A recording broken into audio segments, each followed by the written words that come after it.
How would you describe yourself? Or maybe another question, what would you say your personality is? Have you ever had sort of an icebreaker conversation and that kind of question come up? It's usually a question that comes up in a job interview, perhaps, or on a university application. How would you describe yourself? How well do you know yourself? Can you honestly say what your personality is? Some of you may have actually had a personality assessment. Actually, millions of personality tests are given every year around the world to assess potential employees, potential students, potential soldiers, potential marriage partners. That might be a sermon for another day, I think. But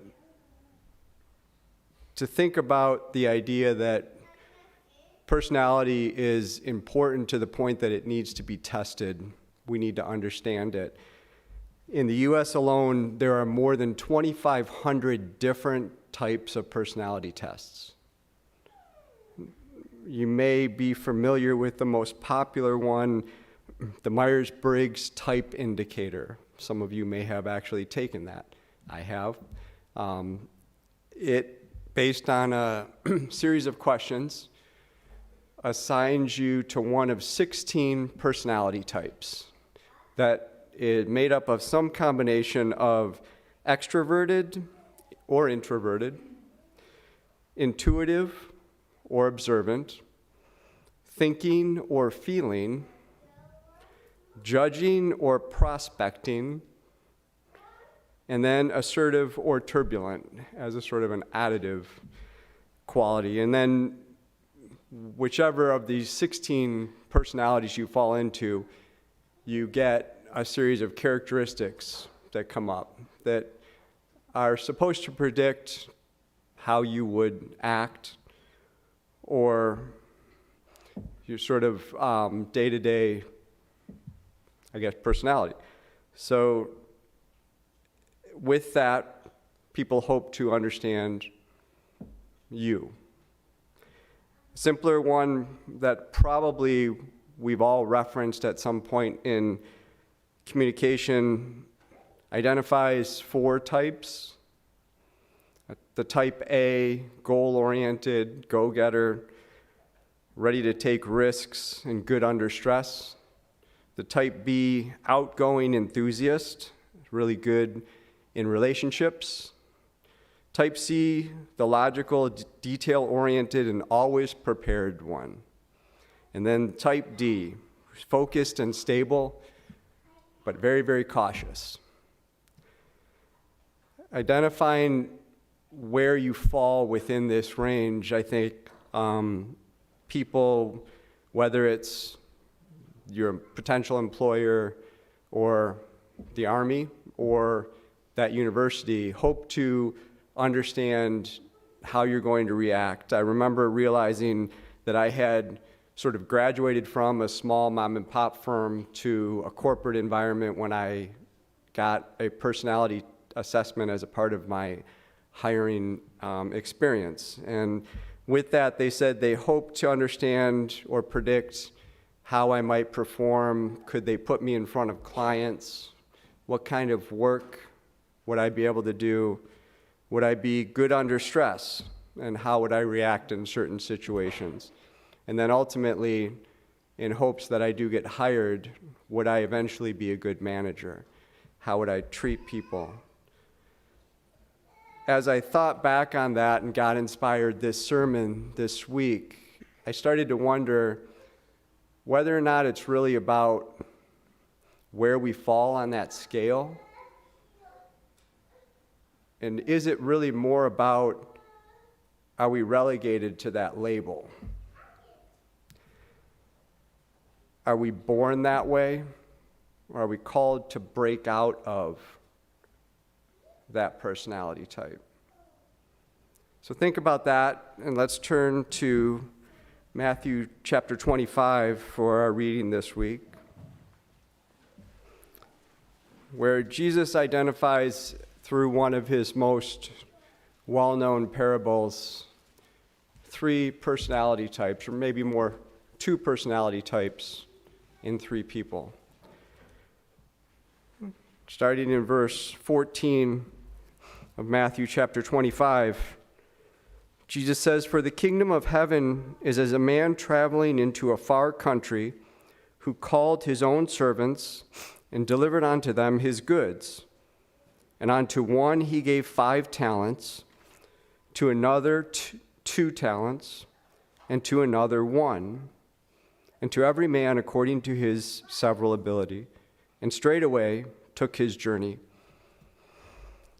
So this was not an unusual scene back then. Wealthy men would have servants, and if those servants were capable and trustworthy, they would often be given quite a bit of responsibility. So it was very familiar to the crowd that Jesus was speaking to, and probably this was the safest thing that a wealthy man could do with his money, actually. If, however, his servants were trustworthy and capable. And I think we probably all can remember Joseph had similar situation twice, actually. In Genesis, we read, "Joseph found grace in the sight of Potiphar and served him, and Potiphar made him overseer over his house, and all that he had he put into his hand. And it came to pass from that time that he had made him overseer in his house, and over all that he had, that the Lord blessed the Egyptian's house for Joseph's sake, and the blessing of the Lord was upon all that he had in the house and in the field." And then later, Pharaoh said unto his servants, "Can we find such a one as this, Joseph, a man in whom the Spirit of God is?" And Pharaoh said unto Joseph, "For as much as God has showed thee all this, there is none so discreet and wise as thou art. Thou shalt be over my house, and according unto thy word shall all my people be ruled. Only in the throne will I be greater than you." And Pharaoh said unto Joseph, "See, I have set thee over all the land of Egypt." So through the Spirit of God, Joseph was clearly capable servant to both Potiphar and Pharaoh, and both of them recognized the capabilities that he had through the Spirit of God. So he was raised up as overseer, not just over their house, but over the entire kingdom. It's an awesome opportunity and awesome responsibility.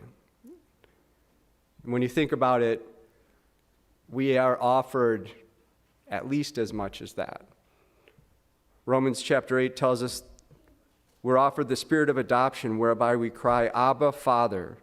The Spirit itself beareth witness with our spirit that we are the children of God. And if children, then heirs, heirs of God and joint heirs with Christ. Awesome opportunity. The Son of God, joint heirs with the Son of God. If so be that we suffer with him, that we may also be glorified together. Awesome opportunity. And God sees potential in us to fulfill that opportunity. Just as the master in the parable saw potential in the 3 servants, just as Potiphar and Pharaoh saw potential in Joseph and offered him mastery over the entire kingdom, God says, "I see potential in you, and I offer you the opportunity to be heir to the kingdom." And Joseph then went on to bless, through his servitude, Potiphar and Pharaoh. And I'm sure the master in this parable hoped for the same. Hoped that as he gave his 3 servants his wealth, that he would be blessed in giving that to them as he went away to a far country. You see, he understood the qualities that each had. Jesus tells us that the master knew each servant and gave each servant as the master knew they were capable of. He wouldn't have even called them if he didn't think they were capable. So he knew that they had it in them to bless what he was giving them. He knew that they could take it, and he knew that they could handle, or he knew what each could handle. So he gave each one according to their ability, the parable says. Now, keep in mind, though, each one didn't get it. Each one got quite a bit. A talent is a weight, and depending on what you're measuring, tended to be quite a bit. If it was a weight of denarii, which was the currency of the time, it would have amounted to several years' pay. One talent was several years' pay for a day laborer. So even the servant that got one talent got quite a bit of money to care for. And I have to imagine that, now this is conjecture, but as the master offered this charge to the servant, it didn't come without instruction or expectation. I find it hard to believe, I wouldn't anyways, offer several years' pay to someone to oversee and then say, see ya. I would probably offer some instruction and tell them what I expected. And we are given the same by our God. We are not left here orphaned or abandoned. God says, I will give you what you need to magnify what I've given you. He says in 2 Peter chapter 1, grace and peace be multiplied unto you through the knowledge of God and of Jesus our Lord, according as his divine power hath given unto us all things that pertain unto life and godliness, through the knowledge of him that hath called us to glory and virtue. We don't just have a master that's a wealthy landowner. We have the creator of the universe as our master, offering us life and godliness, not just a few years' wages, offering us the knowledge of life and godliness. Knowledge that allows us to magnify that blessing. God doesn't just leave us orphaned or abandoned. He gives us what we need to know. Just as I'm sure that master in the parable did with the 3 servants. God calls us, as that master called his 3 servants, according to each ability that we have. God gives us, through the knowledge that he offers, the opportunity to magnify every blessing. And that blessing is not just, like I said, monetary. We're talking about life and godliness, all things that pertain to life and godliness. What an amazing opportunity, and what an amazing responsibility, too, when we think about it. What an amazing responsibility that we have to take that gift that God has given us and magnify it. 2 Peter chapter 1 goes on to say, whereby we are given unto us exceeding great and precious promises, that by these ye might be partakers of the divine nature. So again, we find out we have opportunity to be partakers of God's nature, heirs with Jesus Christ. Through God's precious promises. What an awesome opportunity. I mean, think about what we have here and now, and God's offering us eternity to share in the divine power, to be heirs with Jesus.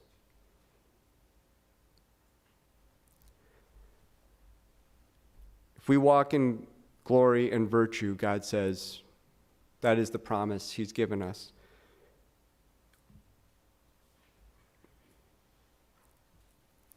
And just as that master knew each of his servants, God knows us. He knows when and if we're capable to walk that walk, to walk in virtue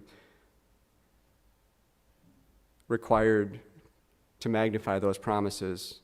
God says in Jeremiah, I formed thee in the belly, I knew thee, and before thou camest forth from the womb, I sanctified thee.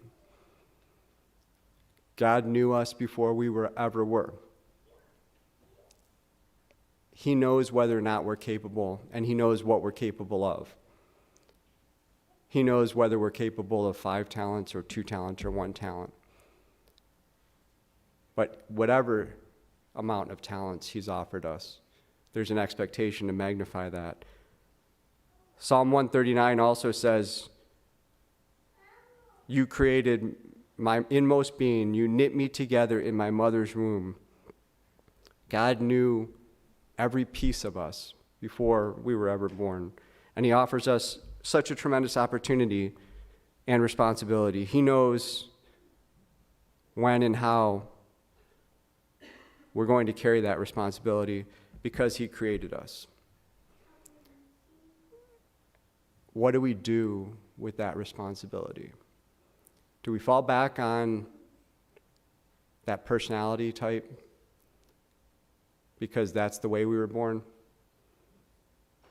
Let's see what Jesus says the 3 personalities in the parable did. Going on, verse 16 reads, Then he that received the 5 talents went and traded with the same and made them other 5 talents. Obviously a type A personality. He didn't waste any time and doubled what he had. We don't know exactly how, other than he traded with them, but he took what he was given, used what he was given, and made more with it.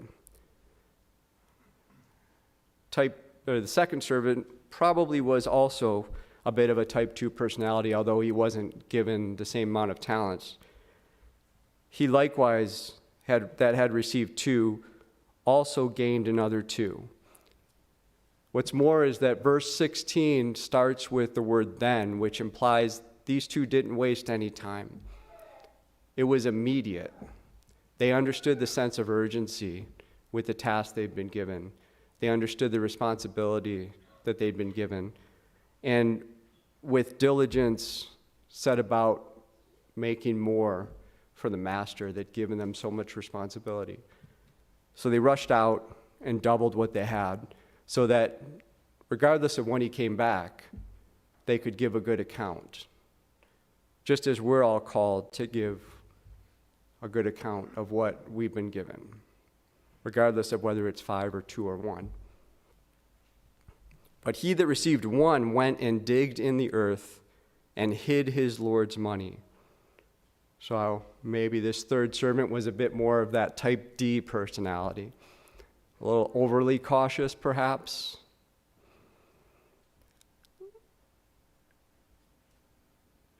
He literally did nothing. Well, maybe he protected his master's investment by hiding it, but he did nothing positive with it. He did nothing positive with the tremendous gift he'd been given. What are we doing with the tremendous gift we've been given? Tremendous gift of opportunity for salvation, tremendous gift of opportunity to be joint heirs with the Son of God.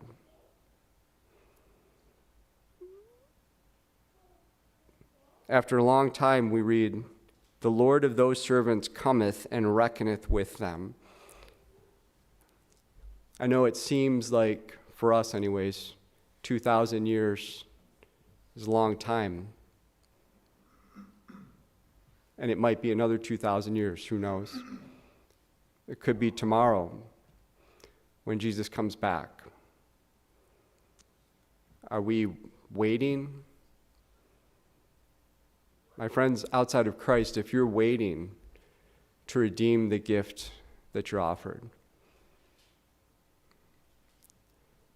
you might find out you're going to run out of time, as these servants did. Perhaps the third servant thought he had more time. He buried that money thinking, I'll dig it up in a little while and do something with it, perhaps. But he ran out of time because the landowner returned. And he that received 5 talents came and brought other 5 talents, saying, Lord, thou deliverest unto me 5 talents. Behold, I have gained beside them 5 talents more. His Lord said unto him, Well done, thou good and faithful servant. Thou hast been faithful over a few things. I will make thee ruler over many things. Enter thou into the joy of thy Lord. He also that received 2 talents came and said, Lord, thou deliverest unto me 2 talents. Behold, I have gained 2 other talents beside them. His Lord said unto him, Well done, good and faithful servant. Thou hast been faithful over a few things. I will make thee ruler over many things. Enter thou into the joy of thy Lord. Then he which had received the 1 talent came and said, Lord, I knew thee, that thou art a hard man, reaping where thou hast not sown, and gathering where thou hast not strawed. And I was afraid, and went and hid thy talent in the earth. Lo, there thou hast, that is thine. His Lord answered and said unto him, Thou wicked and slothful servant, thou knewest that I reap where I sowed not, and gather where I have not strawed. Thou oughtest therefore to have put my money to the exchangers, and then at my coming I should have received mine own with usury. Take therefore the talent from him, and give it unto him which hath 10 talents. For unto everyone that hath shall be given, and he shall have abundance. But from him that hath not, shall be taken away even that which he hath. And cast ye that unprofitable servant into utter darkness. There shall be weeping and gnashing of teeth. Every time I read this, I have to ask myself, why? Why would a servant capable, we know, because the master called him, of caring for a single talent, do nothing with it? Nothing positive anyways. We read that he was afraid. But we know that Scripture tells us in Psalm 56 to put our trust in God and be not afraid. What can man do to us? Was he afraid to lose it? Perhaps. Was he afraid that he wouldn't be quite up to the task as the other 2 were? Perhaps. That brings me, though, to another observation. He didn't leave the servant alone. The servant had 2 examples to look to, just as we have. God didn't leave us alone. We have brothers and sisters and friends to look to as examples. Why didn't this servant do what they did? Or, at least, why didn't this servant ask? Clearly, these 2 servants were capable. Why didn't he ask? And I was listening to Bible class this morning, and Brother Adrian and I did not confer before this weekend, so it's just amazing to me that the way God works. But when we think about the instructions and what we're given by God, there is an expectation that we ask. First God, and then each other. We have each other for support. All we have to do is ask. Was this servant afraid of failing, perhaps? Was he afraid to ask out of pride or embarrassment, perhaps? But Proverbs 5 tells us, we shall die without instruction, and in the greatness of our folly we shall go astray. We shall die without instruction. Without instruction, we're doomed to fail. But how do we get instruction? If we're embarrassed to ask, first God and then each other, instruction won't come. Philippians 4 tells us, be careful for nothing, but in everything by prayer and supplication, with thanksgiving, let your requests be made known unto God. Let your requests be made known unto God. Philippians chapter 1 says, be confident of this very thing, that he which hath begun a good work in you will perform it until the day of Christ. He that's given you the talent, he that's begun a good work in you will perform it until the day of Christ. Proverbs 24 assures us that even if a man falleth 7 times, he will rise up again. Failure isn't a problem until we're not prepared to ask for help. First God and then each other.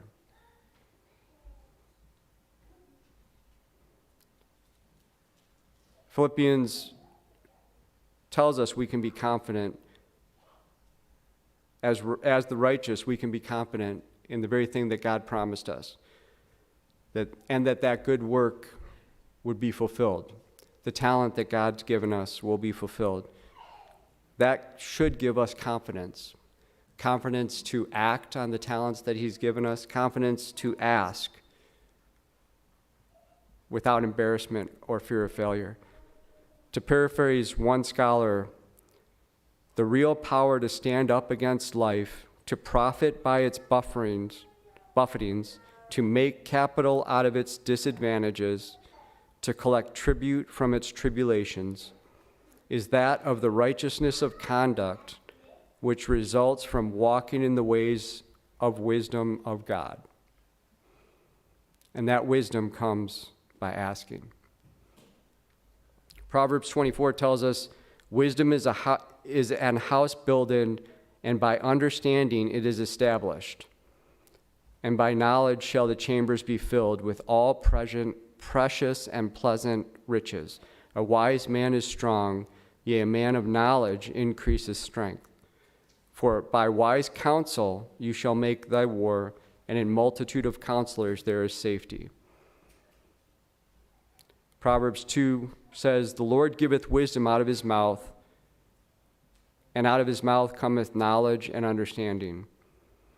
Wisdom is available if we only ask, first God and then each other.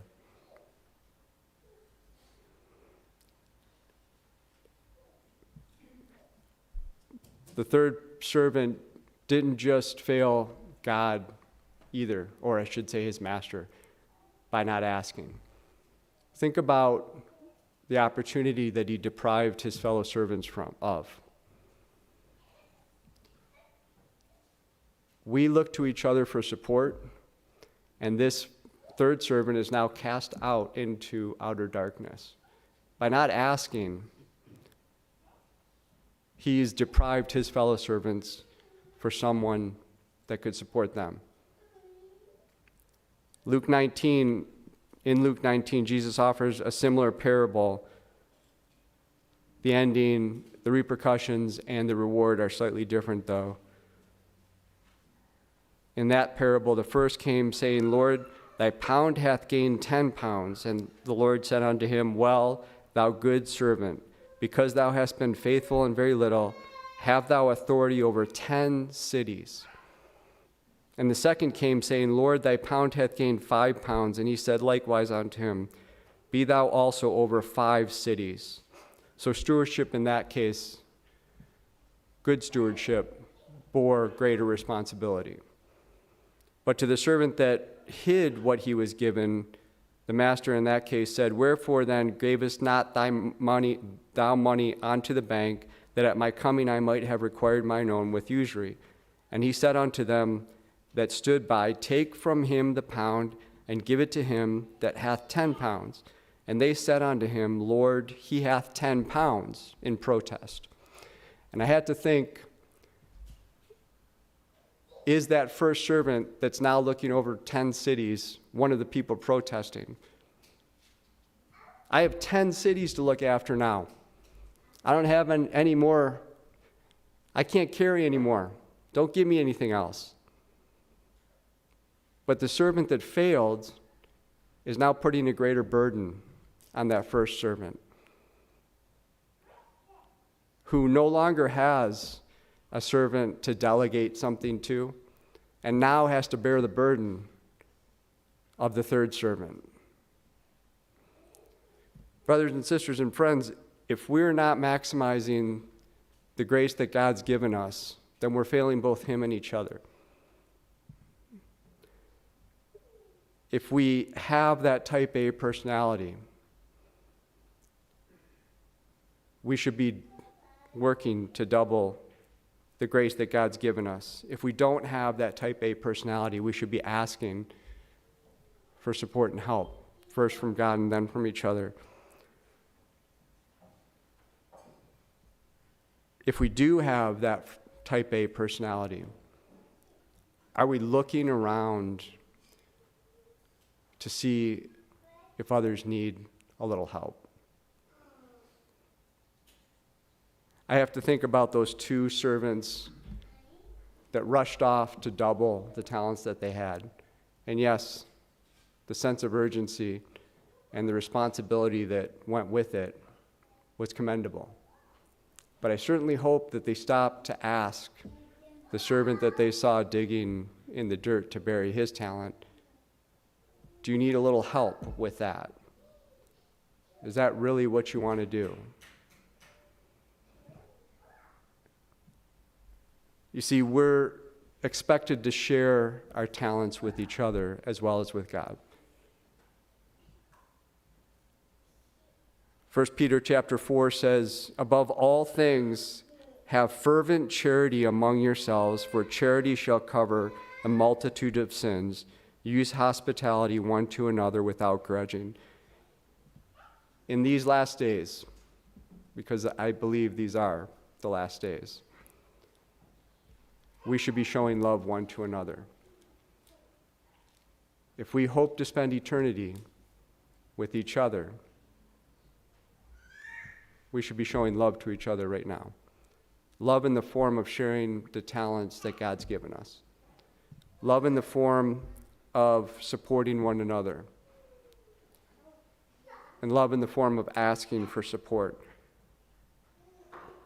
Peter says that love would cover a multitude of sins. And not just for the person who the love is being shown to, but for the person who is showing the love. Brothers and sisters and friends, don't rush off to multiply your talents without checking to see if the person next to you needs a little help with their talent. Paul said in 1 Corinthians chapter 5, By the grace of God I am what I am, and His grace, which was bestowed upon me, was not in vain, but I labored more abundantly than they all. Paul was who he was. He didn't mean I was born that way. He said, I am who I am by the grace of God. He was transformed from what he was born as. By the grace of God, he was who he was.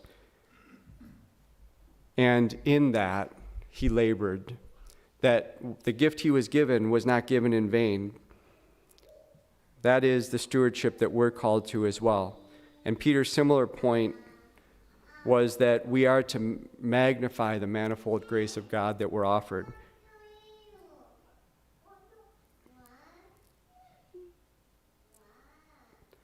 I think verse 11 of Peter 4 1 Peter 4 sums it up pretty nicely.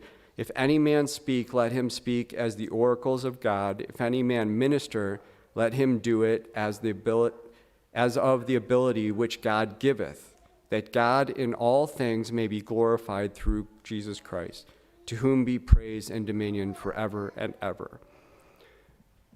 We may be a type A, B, C, or D personality by nature, but we're called to be a type J personality, to emulate Jesus in every aspect, to take what God's given us and say, not my will, but your will be done,